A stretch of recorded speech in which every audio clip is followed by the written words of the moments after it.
In today's video, I will teach you how to add a VEXEL simulation effect to photos using GIMP.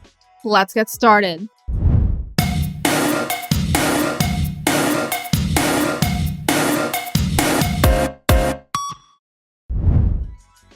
First, load your chosen portrait image into GIMP.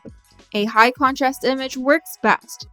If you're using a wallpaper, you might not need to extract the subject. Otherwise, mask the person to separate them from the background. Now, go to Filter, Blur, then Selective Gaussian Blur. Then set the radius to 18 pixels and delta to 30. This blur preserves sharper edges while smoothing out similar areas, which is crucial for maintaining detail in image. Now, use the Free Select tool to outline a small area around the eyes. Then navigate to Select, Feather, and set it to 50 pixels. Then invert the selection by going to Select, then Invert, or simply by pressing Ctrl-I. And to remove unwanted speckles, go to Filter, Enhance, then Despeckle. Then set Adaptive on, and adjust the values to 3, 0, and 240.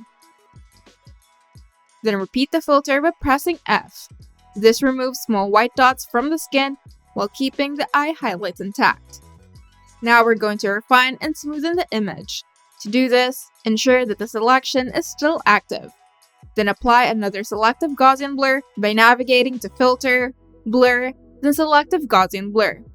Then set the radius to 15 pixels and delta to 35. For other images, focus on creating very smooth areas while preserving details in the eyes, lips, or accessories. And to clear the selection, simply go to Select, then None. Now we're going to create the vector effect. To do this, start by duplicating the image layer by pressing Shift-Ctrl-D. Or simply right-click on the image layer and select Duplicate Layer. Then navigate to Color, then Desaturate. With the desaturated layer selected, go back to Colors, then Posterize. Then experiment with the values between 8 and 15 to get a stylized look. And to sharpen the image, navigate to Filter, Enhance, then Sharpen, and set it to 45 pixels. This enhances the sharpness, giving the vector effect clean edges. And for final touches, move the desaturated layer below the original photo layer in the Layers dialog.